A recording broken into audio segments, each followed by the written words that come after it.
Okay? Anyway, good morning. Thank you for the faithful who have stayed to enjoy our production. We've been doing this for 47 years. Can you believe that? Isn't that amazing?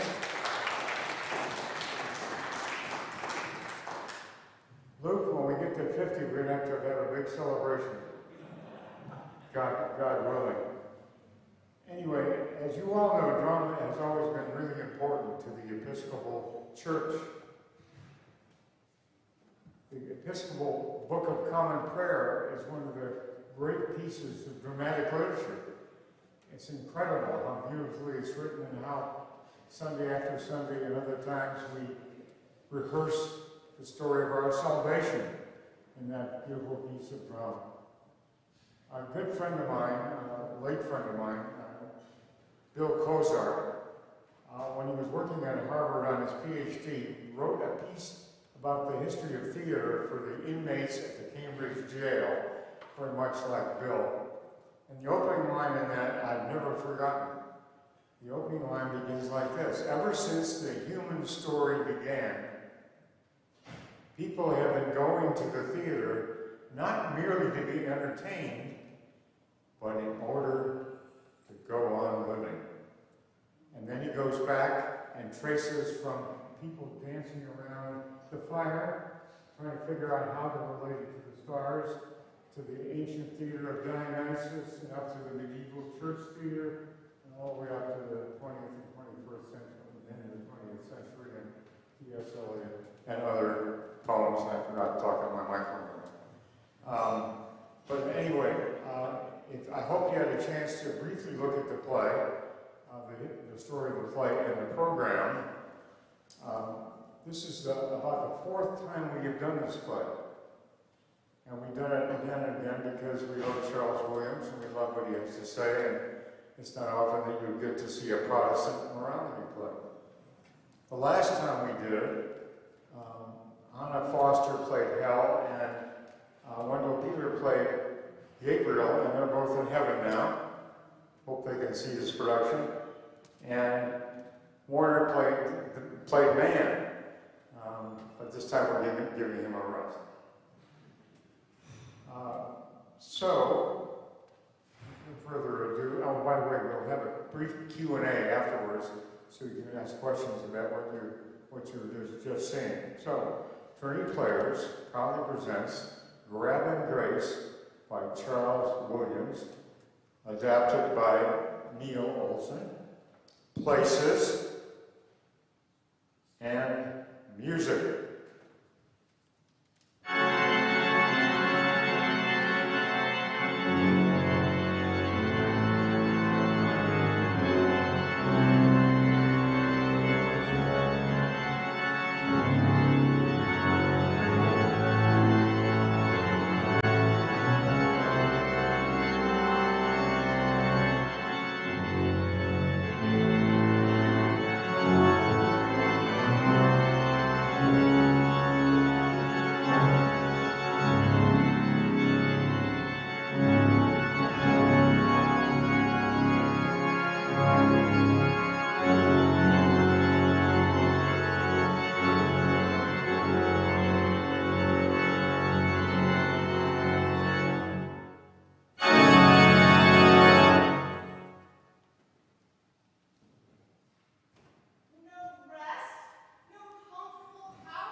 joke again? Look and see if we have anything else in our bag of odds and ends. I cannot think of why we carry all this.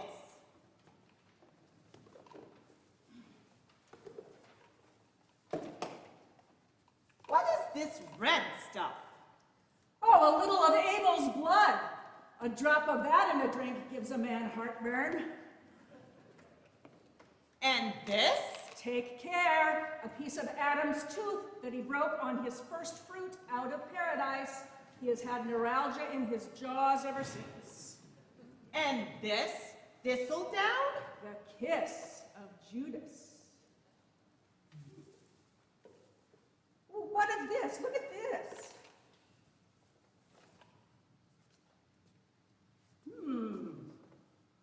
How of this for man's earthenware embrace and a chaste kiss?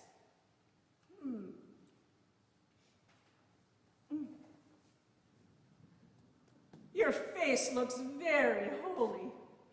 What is it? Devil knows, the original fig leaves, I should think. You will need a belt. Oh, Jezebel's? my dear, way too bright. And that?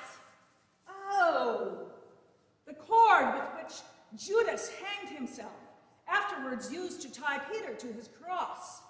That is the very thing. Give it here. Well, I don't know who Peter was, but if he was crucified, well, it's something anyone would be proud of. Hist! Someone has come. Is it man? No, Gabriel.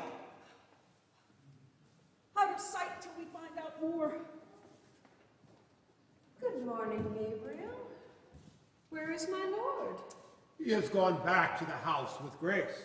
No, today is such a morning as I love, cloudy and cool. One feels rather than sees the sun heavenly. He is distilled in the air, and my heart filled with his future. In the dawn, I made a new song, and I would fain sing it for man, my lord, were he free to hear. Madam, could man do better than listen to faith songs? Well, to be frank, that depends, but you are kind to say so. I will go to find him out. Oh, loveliness, to feel day in the dawn. What is faith in that dress doing in man's house? And I am in this shroud. Not so loud. Hush. You need not trouble to hush yourselves. Your smell would give you away. Surely it is hell and pride. You stew-faced bully. Sister, be at ease. Abuse you he may. He cannot turn you away. Man must choose now for himself. Are you sure you are right? Of course I'm right. Of course he is right. But now man has new friends, if you will. And if you can cheat him, why, you must. I can do no more than tell him who you are. I will tell him that myself. So do.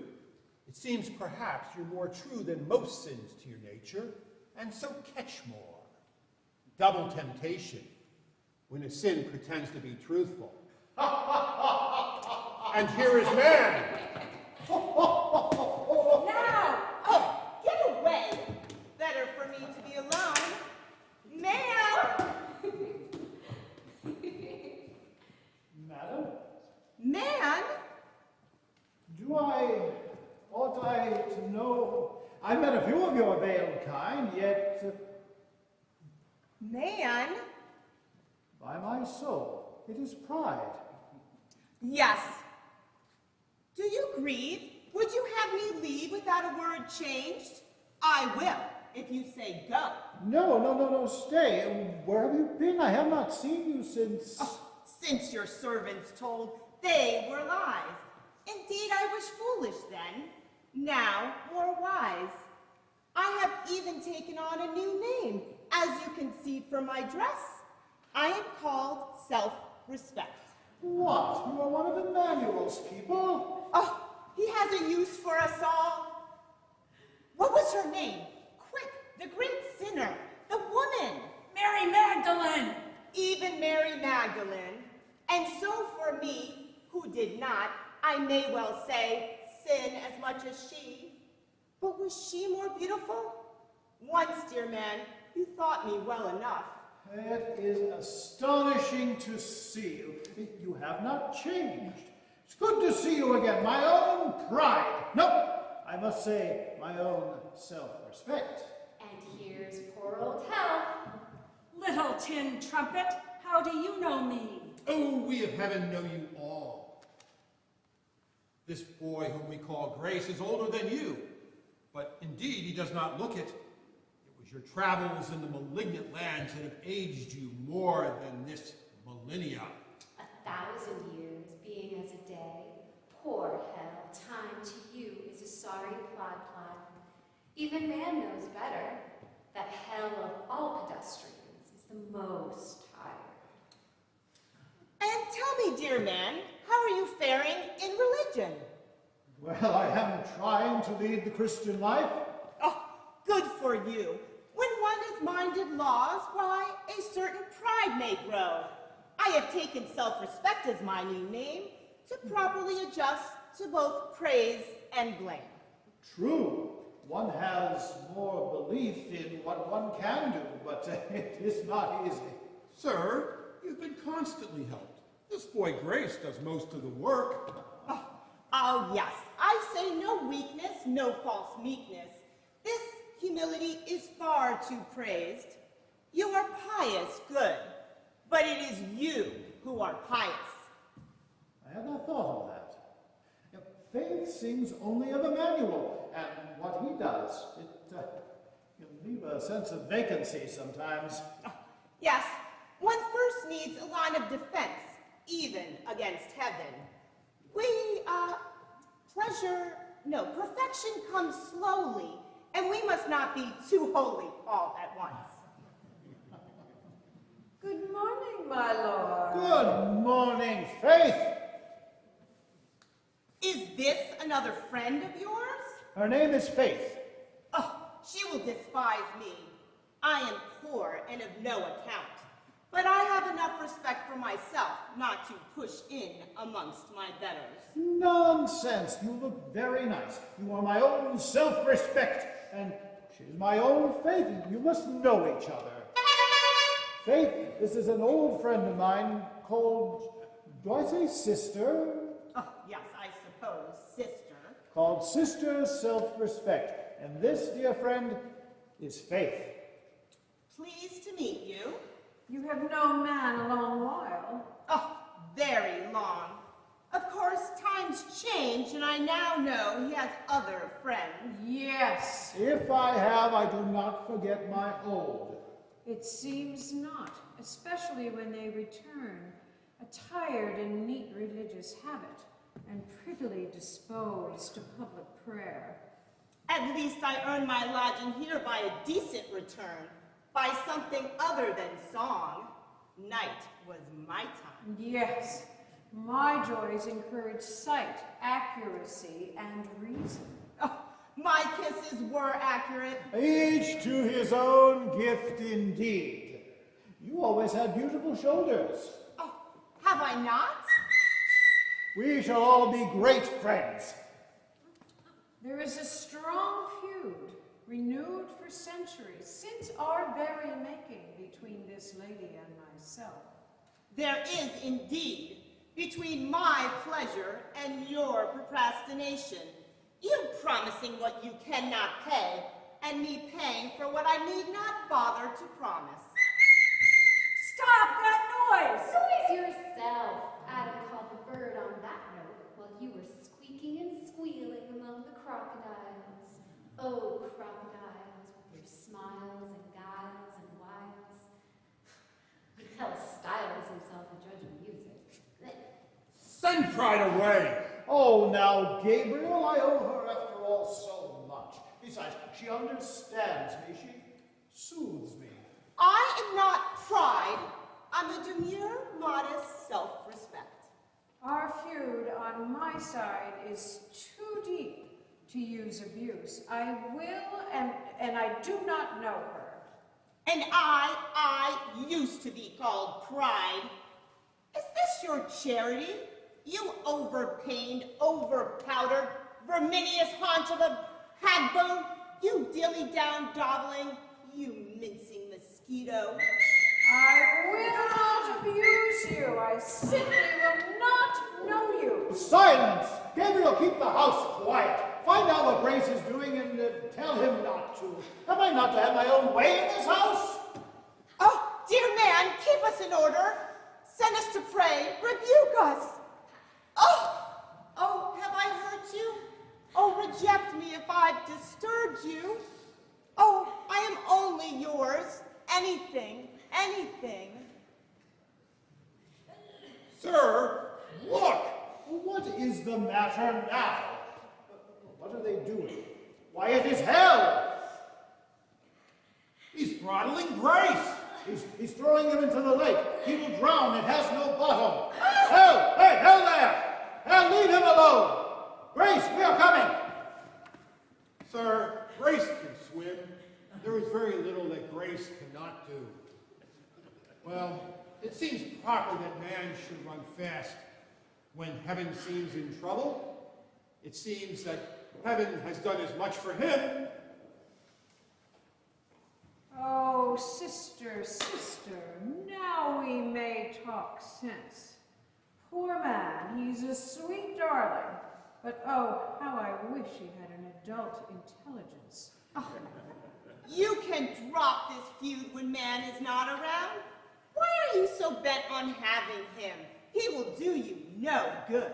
To obey Emmanuel is in my blood, and he chooses so. How will man serve you? Oh, when we have him, as we shall, he'll bear the bag over there of the odds and ends we stole from him. In a dim mist, he will stumble after us, among the shallow pools, or the miry grass under the malignant trees, where the baboons sit and scratch and yowl. Oh, I've thrown Grace into the lake. Here's this cloth. Shove it in her mouth. Tie it. If we can hide her, we may be able to lure man out of his house and into the malignant lands. Twist your arms behind her. Use your fist. Oh, darn. Oh, anyhow, be quick. Give me that cord.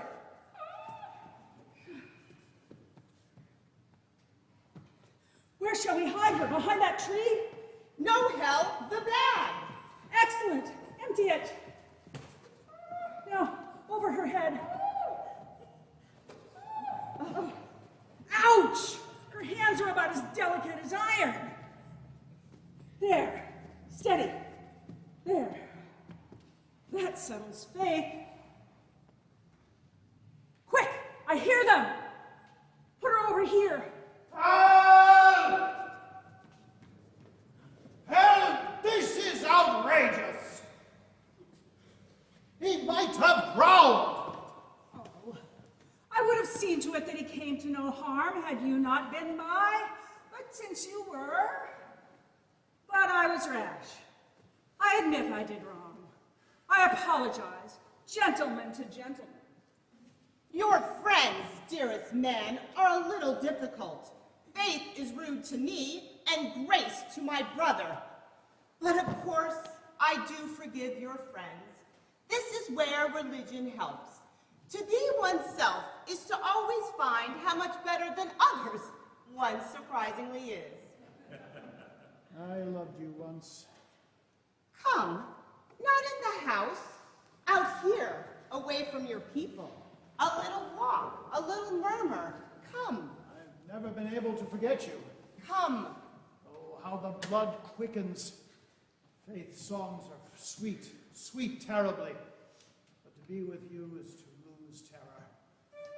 Say you like me, kiss me, kiss me. Oh, hark a minute. What is that? Grace! Grace, what have you there? This, my lord, I found it hidden in a heap behind a tree. Sit, my lord, here's something for you to sit on. Leave that alone! man, tell your servant to leave untouched our few poor belongings. It is my bag and my brother's pipe. Nebuchadnezzar's pipe, stolen like Abel's blood and Adam's tooth, and all the rest from this very house. I only recover it. Indeed, sir, you have a right to your own antiques. That bag is full. Roll it nearer, Grace. Leave it alone. That pipe never came from the bag. It is mine.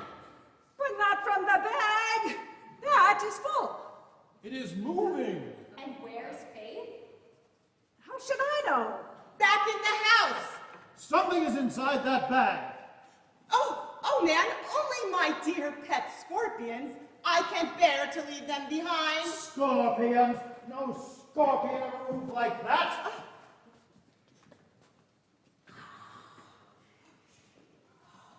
Faith in a bag is faith at her best. No, even faith must flag when she is stifled, and faith with vision is wiser than faith without. Faith, and faith may say so, was fairly well smothered. Oh, the smell of man's old horrors cling to that cloth. Ha! Faith, who had done this? One who will finish her work. Oh, fool, she is immortal like us. Imbecile. Drop that! Stop there, man. She has challenged me alone, and I alone will face the challenge. A little else. There shall be none beside to interfere. That at least I can do. Blessed man, I will swear at the judgment that you helped me here. So, pride, so. Oh, beast, help me, hell! Pride, help me. Oh man, well thrown, poor hell. Well played, Grace. Had you not found and sounded the pipe, I should have fallen to folly. Deeper and darker, and my faith would have died. Does she need help? Probably not. I've known Faith to live and thrive in odd places by her own mere valor. Look now! Well done, Faith. Well done, man. So, I thought so. Cain's old obsidian knife. What will you do with them now, my lord? I? What have I to do with passing sentence? It seems to me that when I say I, or when I think myself someone, I'm always wrong. Oh, let them go each to their own place, up and out. Oh, no, man, I do repent. I will do better. I'll be good one day. No, today. Do not send me out to the malignant lands. Do not send me out with hell. Save me. Man, I loved you. Loved.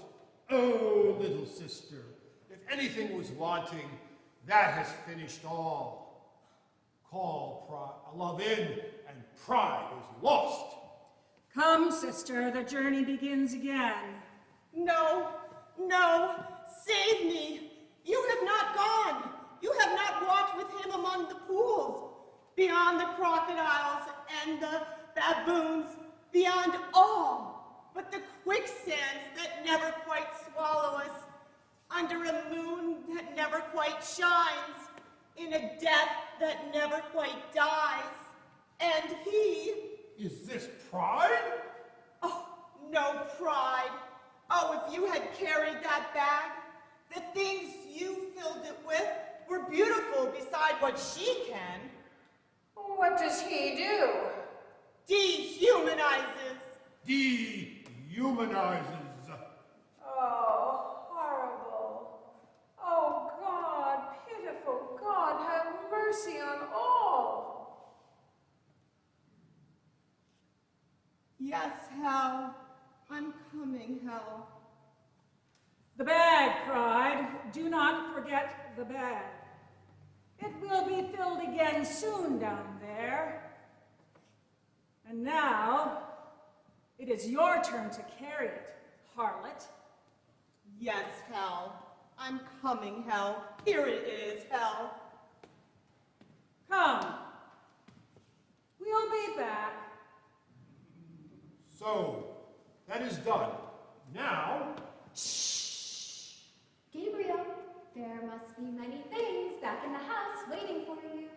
The silver needs polishing, and the accounts. Think of the accounts.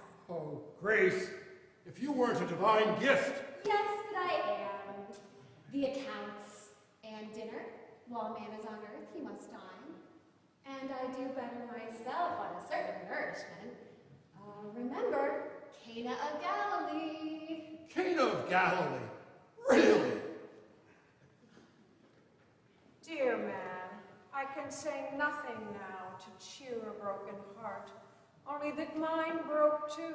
We are not a dog till then. Oh, Faith. Faith, I loved her. Yes. I loved her. God knows how I loved her. Therefore God will make all things well. Oh, agony, oh, bounteous and fell judgment. When you want me, man, if you want me, faith will come, quicker than you can think. The peace be with you, and love, which is all substance in all things made.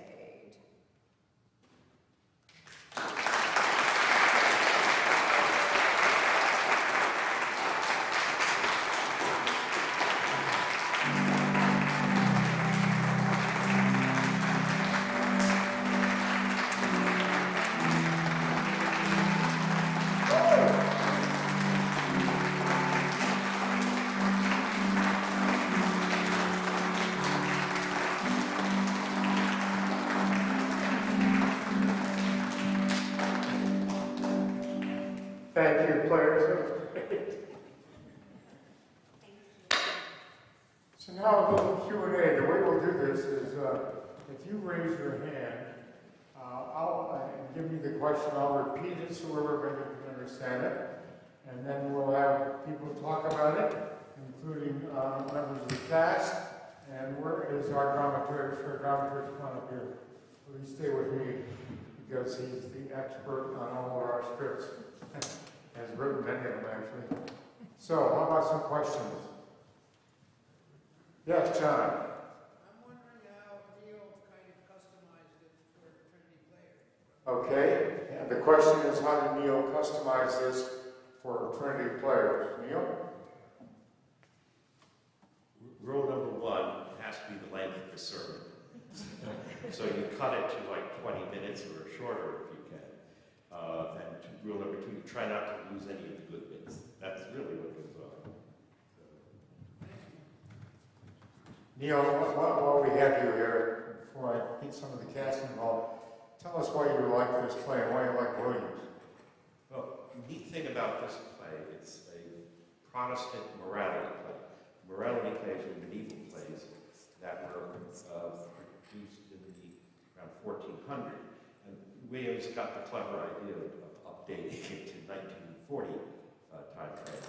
And Williams himself was really a novelist. His best work, I think, was his novels. His poetry was a bit dense.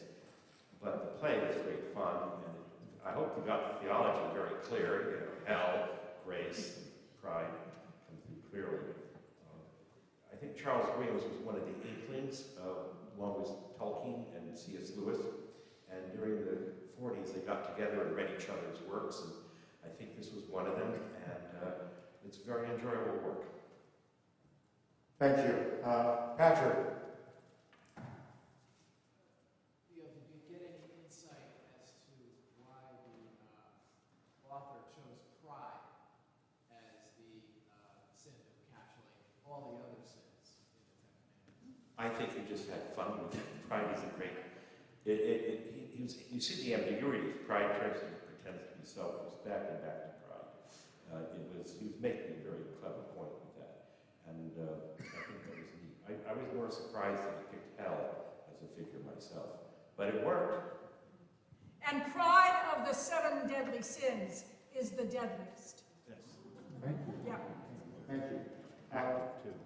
Just one personal note that I'd like to add, because it's fun for me, and that is when we first did this play here in 1978, the late Phyllis Brown Sandine played Pride, and this time, of course, the prodigal daughter who was returned from returned from Colorado to play the same role. And I have to say, she's almost as sassy as her mother was. Now, a question from the Reverend Thorson, who had a question before we even started. About a question about man.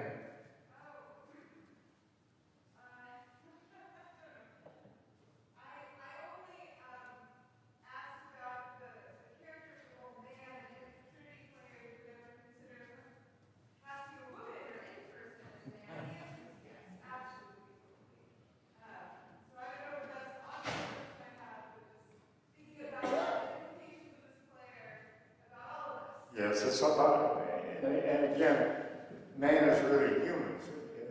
All these things happen to all of us. And in terms of the casting, Trinity players often cast without regard to sex or race or whatever. In fact, in the script, Hell is male, and so is Grace are both males. But we have wonderful females to play them. Okay, how about some more questions? Yes, sir, Reverend. Charles, one question I have for the ministers and priests, Bob, and, I can't remember your name. Ellen.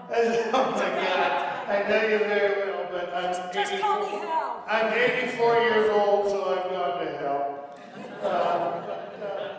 But the one thing that occurs to me, since theater was central, as were the arts on the windows we see to the early church or the medieval church, what do you think whether we have lost the dramatic element in our regular services? There's a kind of irony, because the Episcopal Church, less so than the Catholic Church, but the Episcopal Church has a very definite order of worship, and this is very lively. So, do you see my question? Is there some way, without turning everything over to drama, that the liturgy could become more dramatic? Reverend Tillotson. I have to figure out if I can punt on this one. No. I would say that the prayer book is beautiful poetry, and that as a person who occupies the liturgy from time to time, I always think of it as embodying those words so that they can be experienced in Aristotle's cathartic way, so that the liturgy, it's important that it be warm, but also that it makes sense, that it have enough structure, but also that you can then, inside that structure, play a little bit. This is play, and I always, and I'll use a current word, there is something about the ministers in the liturgy being performative. Is that we are not just there, I'm not there as Ellen Tillotson, I'm there as Ellen Tillotson as priest. And so when I'm occupying those words, embodying those words, I am in many ways performing them. And that's quite considered. And after 37, 38 years, pretty well practiced. So did that answer? Tell people what that hat is. It's a steampunk hat. Does anyone in this congregation know what steampunk is? Oh, do Yeah. It's in kind of an ethos,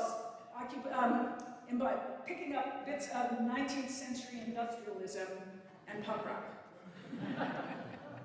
All right, as many of you know, Mike Reynolds has lots of professional training. He's an amazing guy to work with. And he also, many of you think of him as Dylan Thomas, because he plays Dylan Thomas year after year. Mike, would you tell us a little bit about what it's like to play the human? Okay, well, who's this one? Well, I mean, when you're playing an allegorical character, you've got to look at, the basic acting questions. Who are they? What do they want? How do they try to get it? And this case, I just made a few arbitrary decisions. When you're dealing with a character that's kind of underwritten, you have to use imagination a lot. And I said, well, this is just one great big kid. This is a completely clueless guy who will just react and say yes to everything that, some supernatural character comes along and tells him. So that's kind of how I approached it. He basically reacts. He doesn't have a whole lot of filters. Thank you, Mike. And since we have a journalist in the audience, Ed, what questions do you have?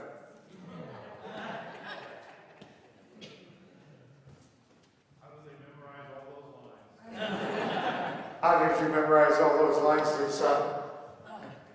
I couldn't say no to my dad, but about halfway through I almost just gave up. The answer is constantly. And again, a special accolades to Jerry, who only, because we were short on character, only did this because I needed her. And promised that if she did it, she would never have to do it again. Thank you, Jerry. I just want to give You were a delightful worker. I just want to give a shout out to the great Bob Sandine, who told us downstairs this is the 47th year of the Trinity Players in its modern incarnation. And it would be nothing without this man. He's wonderful.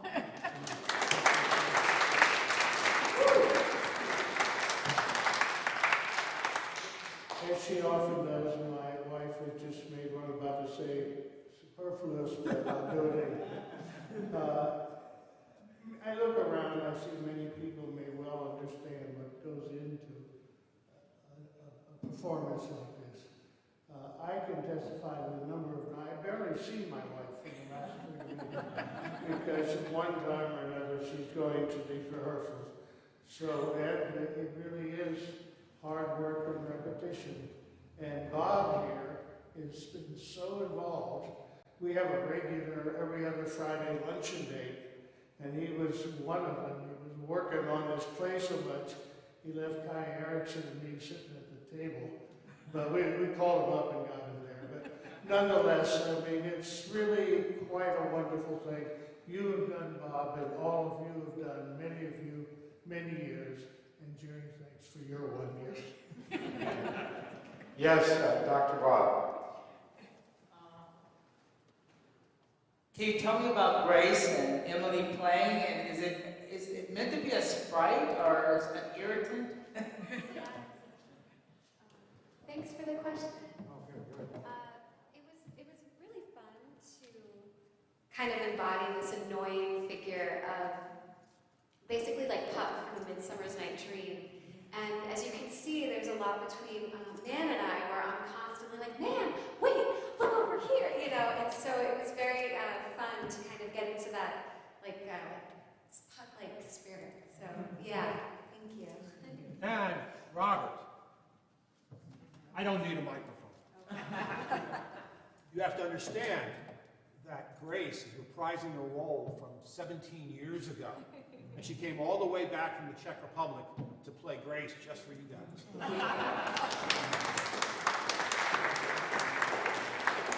And I'm sure you can tell that she's a lot of fun to work with. She really has been so inventive and so energized. I'm sorry more of you could not have seen her floundering in the lake back here during that. It's a very good scene. Patrick Clendenin, as the husband of the actress who played Pride, what questions do you have? When are we going to be in play together? He was busy doing a trial in Boston, otherwise I would have cast him somewhere in this. Okay. If there are no more questions, I know some of you probably have to go to lunch. I promised Ellen that she could make one final statement. Helen. Because I love the last word. This goes back in so much, Charles, to your other question. I often think I'm a big fan of community theater. And so the people come out of the community and they bring with them their old roles, but you can't, and they play those roles. and delight us when they play them. I remember playing Auntie Mame in Bismarck, North Dakota, and there was only one woman in Bismarck who could play Auntie Mame, and she played it, and it was fabulous. Anyway, community theater and church. I often think of church as a lot like community theater, as people stand up and walk up and read the readings with particular accents and particular characteristics, as people sing solos or read or speak or do anything in church. It's a little like community theater. And finally, I have a challenge. I've long had a dream, thinking about community theater and church, long had a dream that in New Haven, among all places, we could stage one of the medieval cycles of plays. In the Middle Ages, we'd have these morality plays, and like the guild, the Cooper's Guild would do the Sacrifice of Isaac. Another group would do the Second Shepherd's Play. You would get groups from all over the city to do these mystery plays in a cycle on wagons around the green. I thought, we got the Trinity players, we have the something players from one of the colleges at Yale, somebody from the law school, to get, what would it be like in New Haven to have, I don't know.